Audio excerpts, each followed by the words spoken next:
Hello बच्चों। तो कैसे हैं? आई होप आप सभी अच्छे ही होंगे और अपनी अच्छे से पढ़ाई में वापस जुट गए होंगे। बिकॉज दिवाली का जो त्यौहार है, जो फेस्टिवल आपने सेलिब्रेट कर लिया होगा। ओके, तो अब हमें वापस अपनी पढ़ाई के ऊपर आ जाना है, वापस कंटिन्यूटी हमें बना लेनी है। ठीक है, तो आज हम स्टार्ट कर रहे हैं वेव ऑप्टिक्स। और जनरली बच्चों वेव ऑप्टिक्स बच्चों को टफ लगता है। ऑप्टिक्स वाला जो पार्ट है बच्चों के लिए थोड़ा दिक्कत करता है, क्योंकि यहाँ थोड़ा इमेजिनेशन उनको करना पड़ता है, चीज़ों को देखना पड़ता है, विजुलाइज करना पड़ता है। रे डायग्राम, वेव डायग्राम जो हैं बच्चों से बनते नहीं हैं। तो हम इस चैप्टर में सारी कहानी देखने वाले हैं। ये चैप्टर आपका एकदम मक्खन करवा देंगे, कोई दिक्कत आने वाली है नहीं। ठीक है।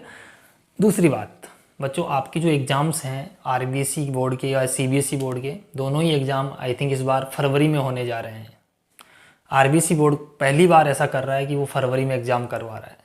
इससे पहले कभी ऐसा नहीं हुआ, हर बार एग्ज़ाम मार्च में ही होते हैं। तो बच्चों आपको उसी टाइम को ध्यान में रखते हुए अपनी तैयारी को बेहतर बनाना है, और साथ साथ रिवीजन करना है, हर चैप्टर को क्रिस्टल क्लियर करना है।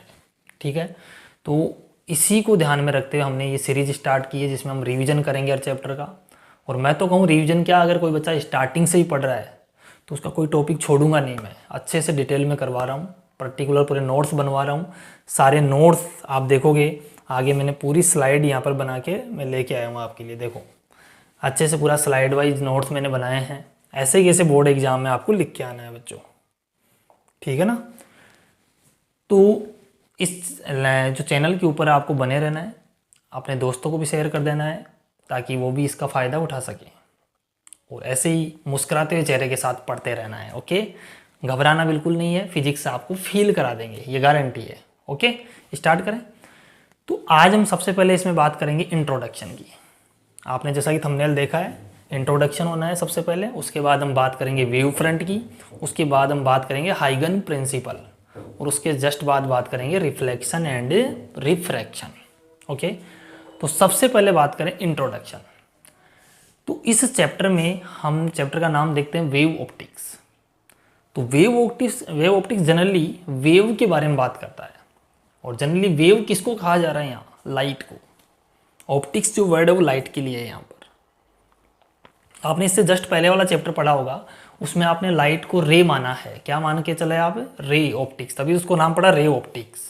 यहाँ पे क्या बात कर रहे हैं आप? Wave optics. तो इंट्रोडक्शन में जनरली हम सबसे पहले साइंटिस्टों के बारे में पढ़ेंगे कि अलग अलग साइंटिस्टों ने अपने अलग अलग स्टेटमेंट दिए लाइट को लेकर के। कोई कहता है कि लाइट तो पार्टिकल नेचर शो कर रहा है, कोई कहता है लाइट वेव नेचर शो कर रहा है, कोई कहता है लाइट इलेक्ट्रोमैग्नेटिक वेव है, कोई कह रहा है लाइट तो क्या है? एक एनर्जी का क्वांटा है। देर आर 4 साइंटिस्ट जो आपकी इंट्रोडक्शन पार्ट में है यहाँ पर। तो सबसे पहले न्यूटन आए, न्यूटन साहब आए, बहुत ग्रेट साइंटिस्ट है न्यूटन। और भैया न्यूटन जो बात करते थे उनकी बात पूरी दुनिया मानती थी। हम सब न्यूटन के आगे, न्यूटन जी के आगे नतमस्तक है। न्यूटन साहब कहेंगे उनको तो न्यूटन जी कहेंगे। क्यों? रेस्पेक्ट तो बनता है, जिन्होंने अपनी पूरी ज़िंदगी फिजिक्स में लगाई है। ओके, तो न्यूटन साहब ने कहा कि लाइट एक पार्टिकल है, और बिल्कुल छोटे छोटे टाइनी स्मॉल पार्टिकल्स, जो कि स्मॉल है, रिजिड है। ठीक है, तो ऐसे पार्टिकल्स के बारे में न्यूटन ने बताया। और वो जो पार्टिकल्स हैं वो इलास्टिक पार्टिकल्स हैं, वो रिजिड हैं। ऐसी बहुत सारी बातें न्यूटन ने करी है।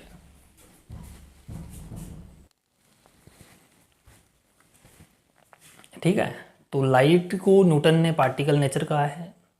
ठीक है, तो लाइट के बारे में जो भी स्टेटमेंट जो बताए हैं न्यूटन ने, वो मैंने यहाँ सारे लिख दिए हैं, आप देख सकते हैं। सबसे पहले हमारे पास इंट्रोडक्शन में आएंगे, ऐसे कैसे आपको नोटबुक में बनाना है। Different theories to tell about nature of light. First is Newton's corpuscular theory, second is Huygens theory, third is Maxwell EM wave theory, fourth is Planck quantum theory. Planck का जो क्वांटम थ्योरी था। Newton's corpuscular theory, सबसे पहले क्या देखने वाले अपन? Newton corpuscular theory. इसको आप पढ़ लीजिए, वही है जो मैंने अभी बताया। Light is made up of tiny elastic rigid and massless particles called corpuscles. Newton ने इन पार्टिकल्स को क्या नाम दिया बच्चों? न्यूटन ने इन पार्टिकल्स को नाम दिया है कॉर्पस्कल्स। कैसे पार्टिकल्स हैं? Corpuscles which are emitted by a light source, जो कि एक लाइट सोर्स से इमिट हो रहे हैं। ठीक है। These corpuscles travel with speed of light in all directions in straight line. तो न्यूटन का कहना है कि जो लाइट के पार्टिकल है वो एक स्ट्रेट लाइन में मूव करते हैं, इसीलिए हम कहते हैं कि लाइट जो एक स्ट्रेट लाइन पाथ फॉलो करती है। ठीक है, ऐसा न्यूटन ने कहा। Corpuscles travel with different speed in different medium.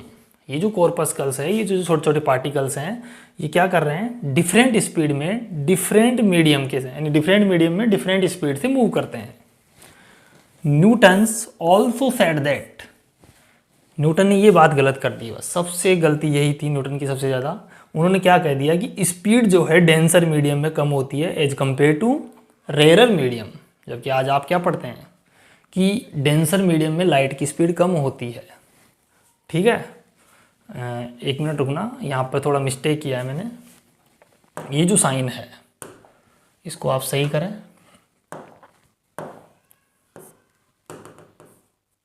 यहाँ पर डेंसर मीडियम में उन्होंने स्पीड ज़्यादा बता दी एज कंपेयर टू रेयर। जबकि आज आप क्या पढ़ते हैं? रेयर मीडियम में स्पीड ज़्यादा होती है और डेंसर मीडियम में कम होती है, यही पढ़ते हैं ना। ठीक है, तो ये स्टेटमेंट न्यूटन का गलत था। तो लोगों ने माना उस टाइम तो कि यार न्यूटन है भाई, बड़े साइंटिस्ट जो बात कह रहे होंगे सही होगी, ऐसा सब मानते थे। लेकिन बाद में ये बात गलत निकल गई उनकी। तो नोट इट एक्सप्लेन, ये बात इंपॉर्टेंट है, ये याद रखना, सभी पूछ लिया जाएगा 1 मार्क्स में। जो न्यूटन की थ्योरी है वो क्या एक्सप्लेन कर सकती है? रिफ्लेक्शन को एक रिफ्रैक्शन को, but failed to explain interference, diffraction and polarization. ठीक है, न्यूटन की जो थ्योरी थी कॉर्पस्कुलर थ्योरी, वो रिफ्रैक्शन को शो ओनली प्रूव करती है। तो लोगों ने सोचा यार बढ़िया ही थ्योरी है ना, ये बातों को प्रूव कर पा रही है, रिफ्लेक्शन वगैरह को। लोगों ने मान लिया इनकी थ्योरी को। इनिशियली इनकी थ्योरी को बहुत ज़्यादा कहें एक तरह से बढ़ावा मिला कि हाँ यार बहुत अच्छी थ्योरी है, लोगों ने मान लिया। लेकिन भैया आप जानते हैं साइंस में लगातार प्रोग्रेस होती रहती है, लगातार रिसर्च होती रहती है। तो अलग और साइंटिस्ट आए, उन्होंने कहा है नहीं यार ऐसा तो नहीं है, हमने कुछ और देखा है लाइट के अंदर। तो उन्होंने क्या देखा है? अगले साइंटिस्ट आते हैं हाइगन। कौन आते हैं बच्चों? Huygens wave theory. ये देखिए हाइगन्स वेव थ्योरी। हाइगन ने क्या मान लिया? हाइगन ने कहा कि लाइट तो भैया एक मैकेनिकल वेव है। लाइट क्या है? एक मैकेनिकल वेव है। और आप सभी को पता है मैकेनिकल वेव को चलने के लिए मीडियम रिक्वायर्ड होता है, उसे तो मीडियम चाहिए। अब भैया मीडियम क्या मानूं?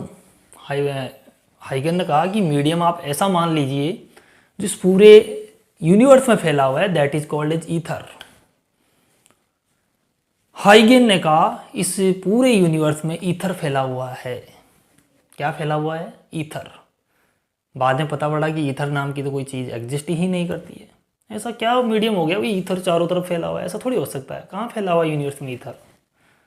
और ईथर की जो इन्होंने डेंसिटी मानी है, देखो मैंने अगली बात लिखी है, ether have low density and high elasticity.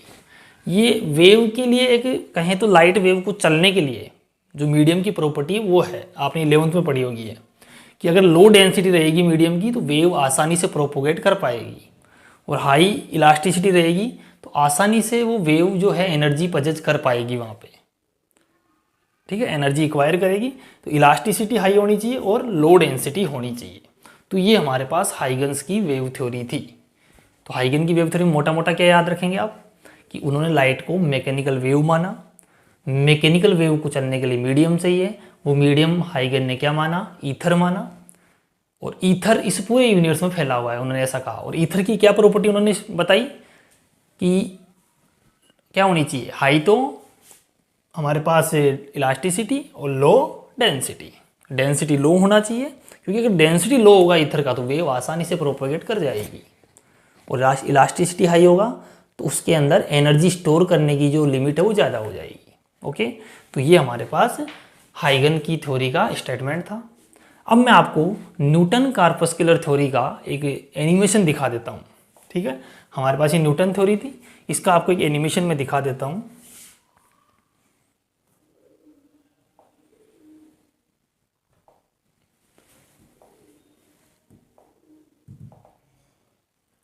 Newton corpuscular theory हमारे पास जो है ये 54 वाला जो है वीडियो वो चलाना है इसमें, अच्छे से देखना भैया। देखिए सभी बच्चे, मैं एक बार थोड़ा लाइट ऑफ कर देता हूँ जिससे आपको और आसानी से दिख जाएगा।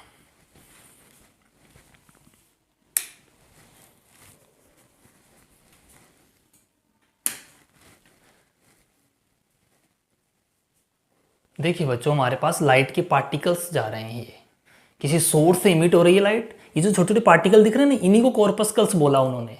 क्या बोला? कॉर्पस्कल्स। देखो लाइट सोर्स से निकल रहे हैं। ये आपके पास रिफ्लेक्शन होता है। ये आपने रिफ्रैक्शन समझा होगा, ऐसे पढ़ा होगा ना, रिफ्लेक्शन रिफ्लेक्शन। तो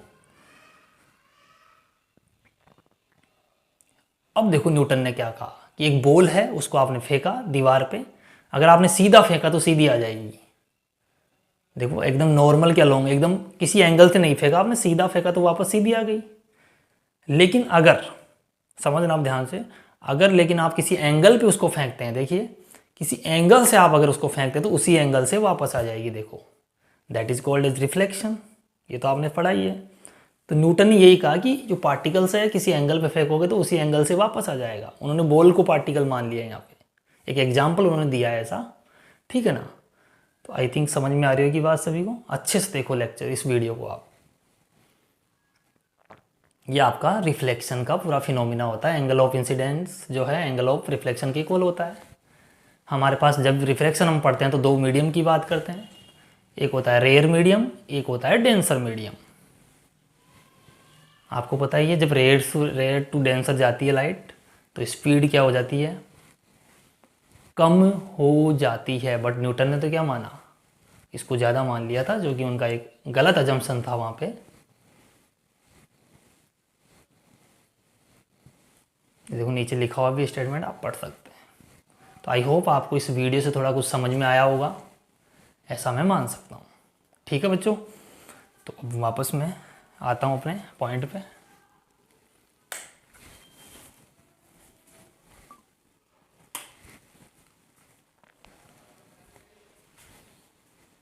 आइए अब बात करते हैं आगे अपन।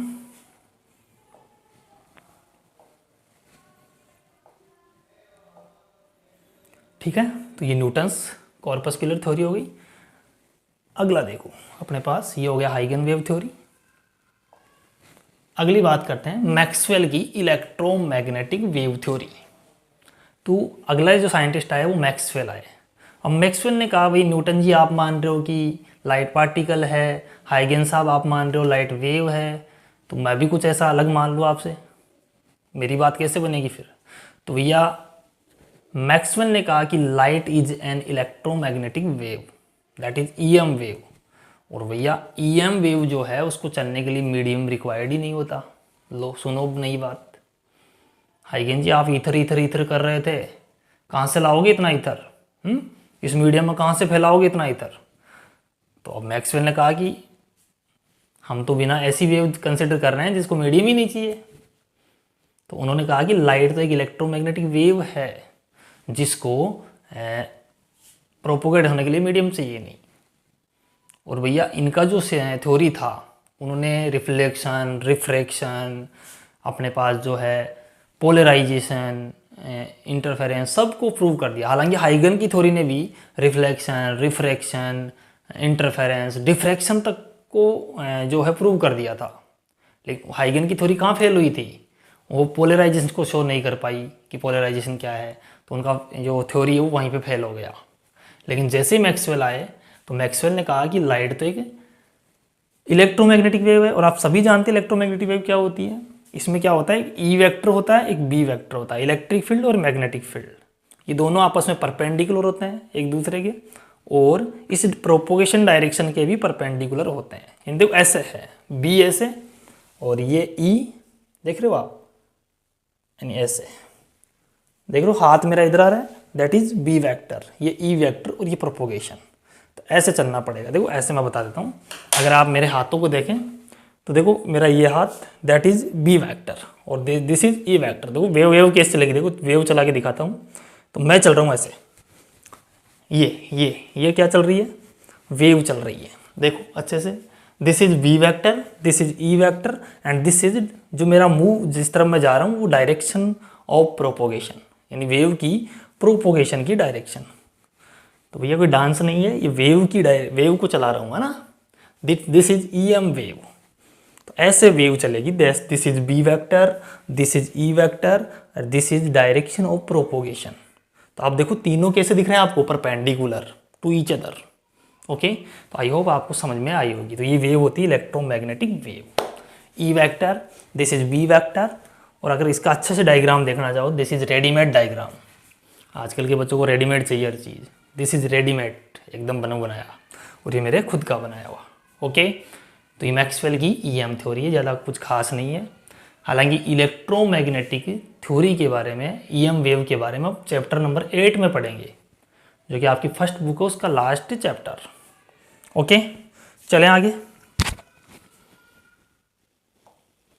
अगली बात करते हैं इसी के अंदर, जो हमारी मैक्सवेल थ्योरी थी उसमें क्या लिखा है, this theory explain reflection, refraction, interference, diffraction, polarisation, but failed to explain photo electric effect and Compton effect. आई बात समझ में? यानी कि ये जो थ्योरी है ये हमारे पास फोटो इलेक्ट्रिक इफेक्ट को शो नहीं कर पाई। एक बार रुकी, पेन कहाँ रह गया?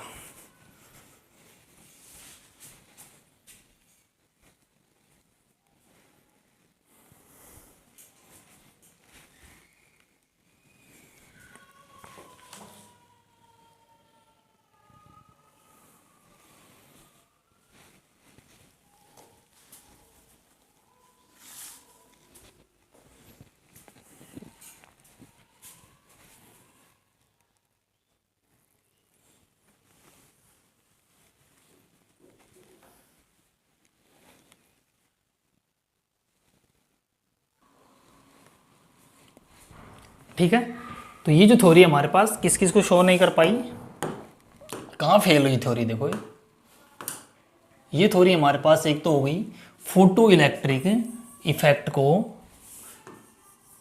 समझाने में, एक कॉम्पटन इफेक्ट, ये आपके सिलेबस में नहीं है बच्चों, ये हायर एजुकेशन में पढ़ा जाता है, तो इसको भी ये समझा नहीं पाई। और एक और होते हैं जीमान इफेक्ट, और एक होता है स्टार्क इफेक्ट, उनको भी ये थ्योरी समझा नहीं पाई। कौन सी? मैक्सवेल की ईएम वेव थ्योरी। इसलिए इस थ्योरी को बाद में रिजेक्ट कर दिया गया। उसके बाद हमारे पास आ गई प्लांक क्वांटम थ्योरी, जो कि आज की मॉडर्न थ्योरी हम इसे कह सकते हैं, जिसने सब कुछ एक्सप्लेन कर दिया बच्चों। अकॉर्डिंग टू प्लैंक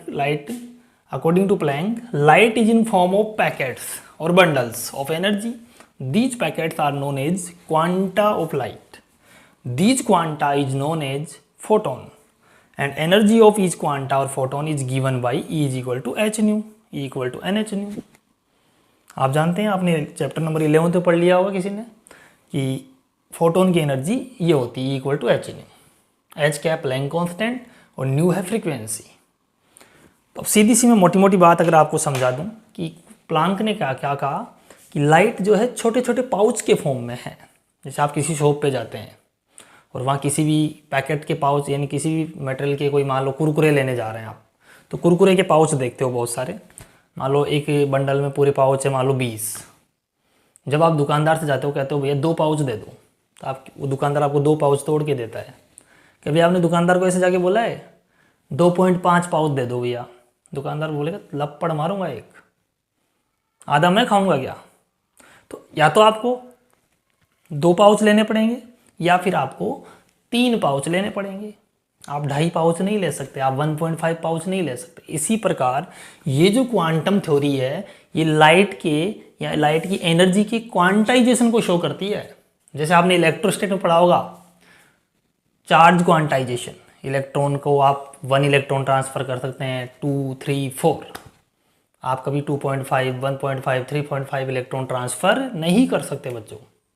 उसी प्रकार ये energy H new, 2H new, 3H new, 4H new ऐसे ही हो सकती है। इस n का वैल्यू इंटीजर होना चाहिए, समझे आप? ये दिस इज वैल्यू, ये जो वैल्यू है यहाँ पे इंटीजर होनी चाहिए।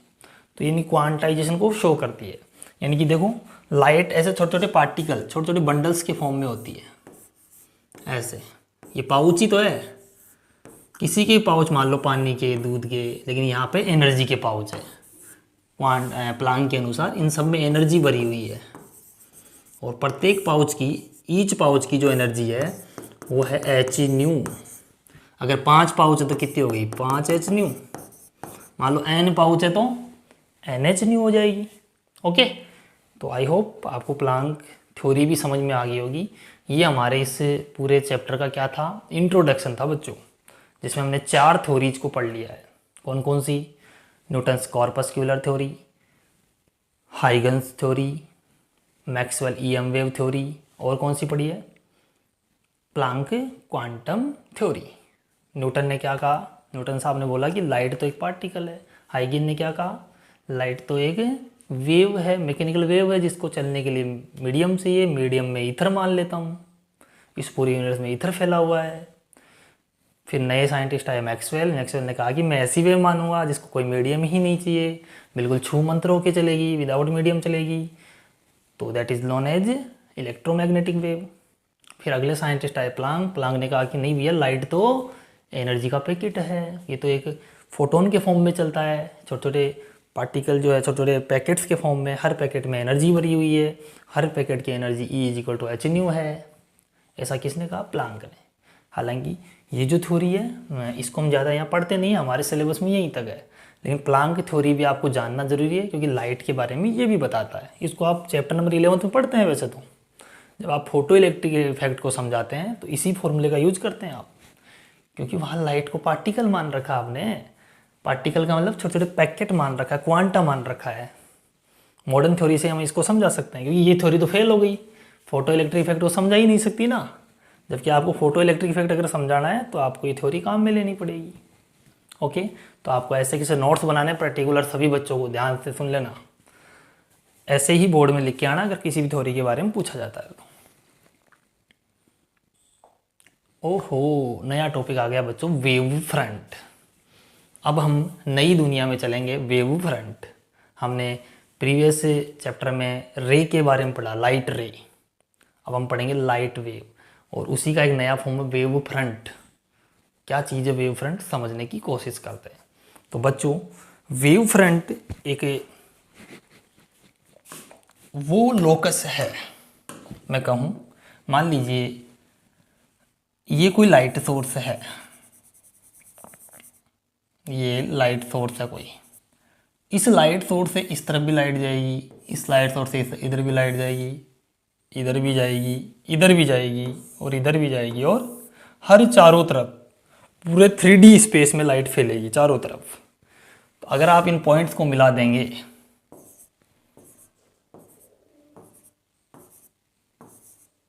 तो इन सबको मिलाने से, इन पॉइंट्स की सबको, इस लोकस को आप क्या कहते हैं, मिलाने वाले जो लोकस है टोटल, ये पाथ हो गया ना, एक नया पाथ बन गया। इसी लोकस को, continuous locus of all the particles which are vibrating in same phase, सभी का फेज सेम होगा। जो वाइब्रेट करते करते यहाँ तक जाएंगे वो सेम टाइम पे सेम फेज के साथ पहुँचेंगे। समझना ध्यान से, ऐसे बहुत सारे पार्टिकल्स होंगे, मैंने तो बहुत कम पार्टिकल यहाँ पे बनाए हैं। आई बात समझ में? तो इस प्रकार से बना लोकस, यही हमारे पास क्या होता है, वेव फ्रंट। वेव फ्रंट, आई बात समझ में? मैं आपको एक बार वेव फ्रंट का एक एग्जांपल भी समझाता हूँ, फिर एनिमेशन भी दिखाता हूँ।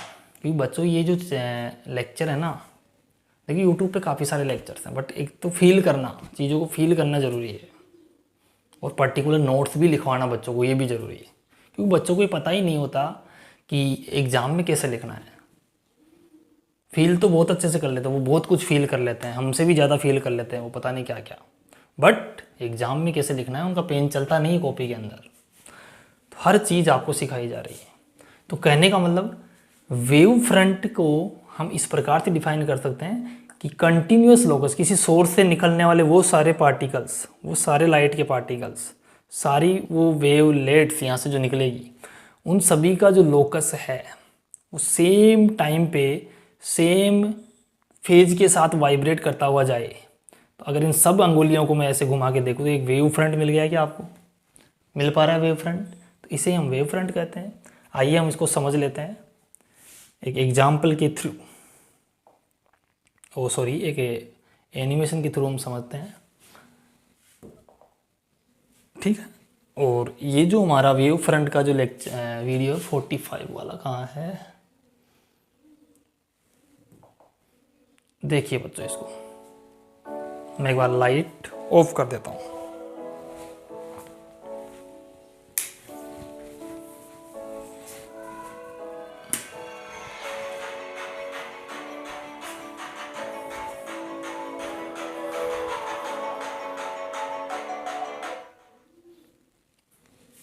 देखिए बच्चों, ये आपने देखा भी होगा कई बार, जब आप किसी समुद्र, किसी तालाब में भरे हुए में पानी, एक पत्थर मारते हैं पानी के अंदर, तो आपने देखा होगा डिस्टरबेंस क्रिएट हो जाता है, और वो डिस्टरबेंस चारों तरफ सेम सर्कुलर रिंग्स के फॉर्म में फैल जाता है। देख पा रहे हैं ना, ये जो सर्कुलर रिंग्स आपके पास बन रही है, यही वो वेव फ्रंट है बच्चों, जिसको आप सर्कुलर वेव फ्रंट बोलेंगे। यहाँ आपने पत्थर डाला, ये देखो सारे डिस्टरबेंस क्रिएट होते जा रहे हैं, ये सब वेव फ्रंट के फॉर्म में आगे से आगे बढ़ता जा रहा है। अगर ये पॉइंट सोर्स किसी 3D शेप के अंदर हो, कोई मान लो यहाँ बल्ब रख दिया आपने, तो बल्ब चारों तरफ फैल जाएगा उसका प्रकाश, दैट इज वो हो गया स्फेरिकल वेव फ्रंट। अब देखो यहाँ बल्ब है, इससे चारों तरफ जो बनने वाला वेव फ्रंट है वो स्फेरिकल बनेगा। देखते जाइए अच्छे से।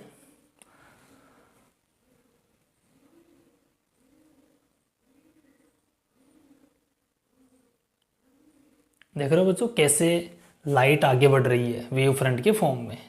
ये सब वेव फ्रंट की लेयर है अलग अलग। This is spherical, this is plane wave front. जब लाइट सोर्स जो है, चाहे वो पॉइंट सोर्स हो, चाहे वो सिलेंड्रिकल सोर्स हो या लाइन सोर्स हो, उससे जब आप इनफाइनाइट पे जाके देखोगे तो आपको एक प्लेन वेव फ्रंट मिलेगा। कैसा वेव फ्रंट मिलेगा? Plane wave front. अभी इसको भी समझाऊंगा, ठीक है। ये आप समझिए थोड़ा ध्यान से बस। देखो कैसे डिस्टरबेंस प्रोड्यूस हो रहा है, सोर्स ऑफ डिस्टरबेंस बोलते हैं इसको। यहाँ से हमने डिस्टर्ब किया, पानी को डिस्टर्ब किया तो ये चारों तरफ फैल गया। यही जो लेयर्स आप देख पा रहे हैं, जो रिंग्स देख पा रहे हैं, सर्कुलर रिंग्स, इसे हम सर्कुलर वेव फ्रंट बोलेंगे, ठीक है। तो आई होप आपको वेव फ्रंट थोड़ा समझ में आया होगा।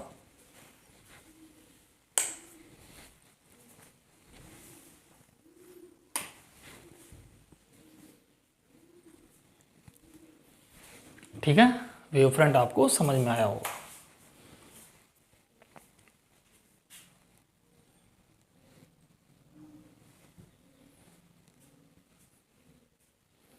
ठीक है, तो वेव फ्रंट का मतलब समझ में आ गई बात, कि हमारे पास कोई भी सोर्स है और उस सोर्स के चारों ओर बहुत छोटे छोटे पार्टिकल्स, जिनका सेम फेज होगा हर पार्टिकल का। लाइट एक वेव के फॉर्म में चल रही है, और उन सभी पॉइंट्स का किसी एक टाइम टी पर सभी पॉइंट का जो लोकस है, उसी लोकस को हम वेव फ्रंट बोल रहे हैं। और आप देख पा रहे होंगे लाइट रे ऑलवेज परपेंडिकुलर होती है इस वेव फ्रंट के। यहाँ से आप 90 का एंगल देख सकते हैं, या यहाँ देख लो, ये आपकी लाइट रे जा रही है, ये 90 का एंगल बनाएगी। तो आप लिख सकते हैं light ray is always perpendicular to the surface of wave front. ये तो आपको समझने की बात हुई। अब एग्जाम में क्या लिखना है? एग्जाम में ये कुछ नहीं लिखना, आगे देखो।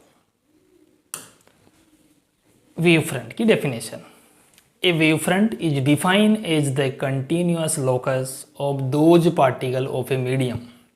मीडियम के वो पार्टिकल्स जो कि सेम विच आर वाइब्रेटिंग और oscillating in same phase at any instant, किसी भी इंस्टेंट के ऊपर।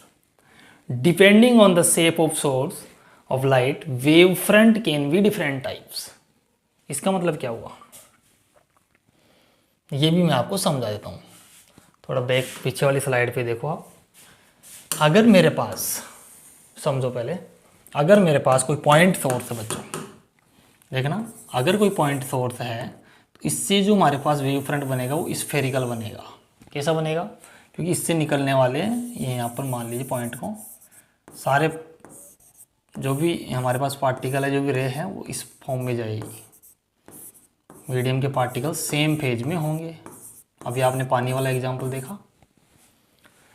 अगर मान लो मेरे पास कोई लीनियर सोर्स है, मान लीजिए कोई ट्यूबलाइट है, ट्यूबलाइट से कैसे निकलेगा, लाइट ऐसे निकलेगी, इस तरफ निकलेगी, चारों तरफ, इसके चारों तरफ निकलेगी। मान लीजिए ये लाइन सोर्स है, इस लाइन सोर्स के चारों तरफ क्या निकलेगी, लाइट। तो क्या बना रही है बताओ, इसके चारों तरफ एक सिलेंडर बन रहा है क्या। तो लाइन सोर्स से कौन सा बनेगा, सिलेंडर बनेगा, यानी सिलेंड्रिकल वेव फ्रंट हो गया। कौन सा हो गया ये, सिलेंड्रिकल वेव फ्रंट। इसमें जो लाइट रे होंगी वो ऑलवेज परपेंडिकुलर होंगी, ऐसे सर्फ ऐसे लाइट है ना इसके।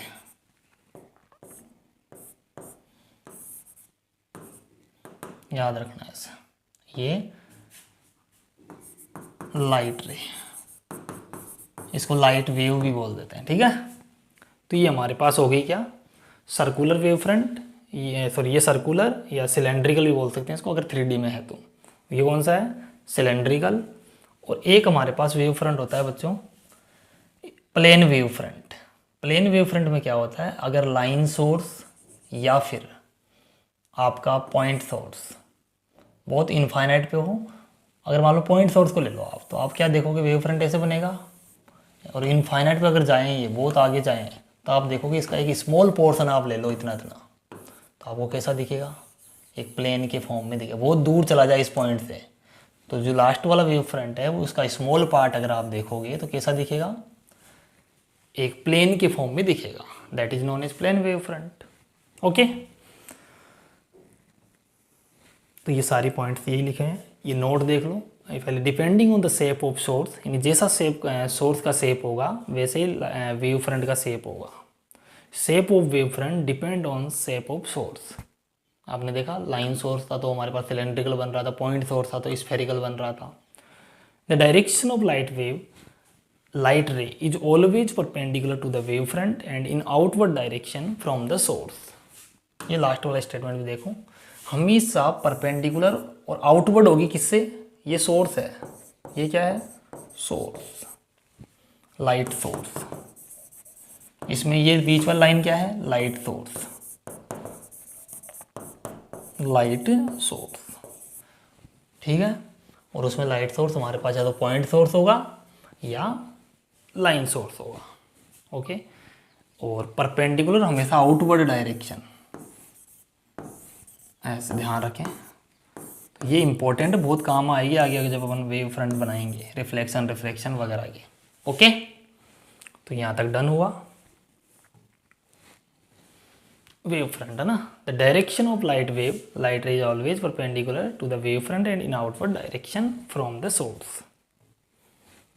आगे बात करते हैं types of wave front, spherical wave front, cylindrical और प्लेन वेव फ्रंट। मैंने आपको बताया ये कब बनता है, ये बनेगा by point source, by point source से।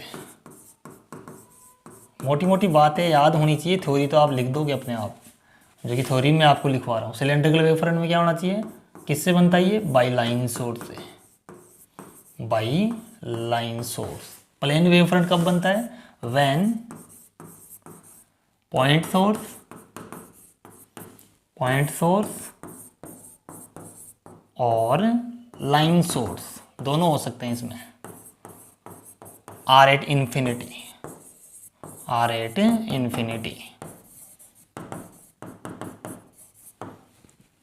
ठीक है।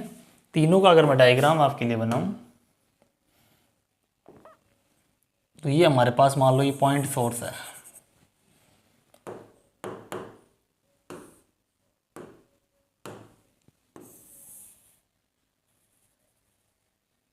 ठीक है। इससे मान लीजिए इससे निकलने वाली जो लाइट है उसका सेम फेज के साथ यहाँ तक जाएगा, ये वेव के फॉर्म में जाएगी light.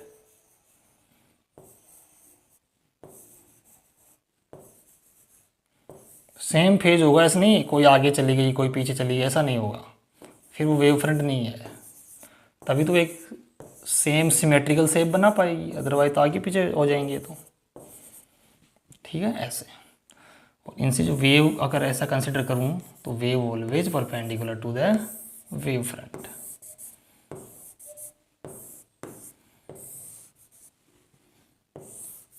Okay, this is wave front. अगर आप सिंपल बनाओ तो ये वेव बनाने की जरूरत नहीं, आप ऐसे लाइंस दिखा देना। ओके, ये हो गया परपेंडिकुलर। ये आ गई लाइट रे, लेबलिंग कर देना इनकी, लाइट रे ऑलवेज परपेंडिकुलर। और ये जो यहाँ पर सोर्स है ये है लाइट सोर्स। ये क्या है? Light source, light source. Okay, ये हमारे पास सारी वैल्यूज। और ये जो पिंक वाला दिख रहा है this is wave front, wave front. तो एक वेव फ्रंट में इतनी चीज़ें होती है, कौन सोर्स है, कौन लाइट रे है, कौन वेव फ्रंट है ना, सारी चीज़ें आपको देखनी है। सिलेंड्रिकल में कैसे बनाओगे?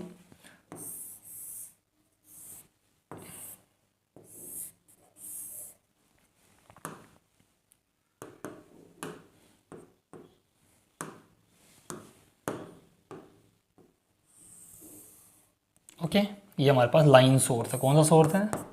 Line source. और लाइन सोर्स के इसके हमेशा पता है आपको, यहाँ से लाइट रेज निकले, जो रेज निकलेगी ऐसे,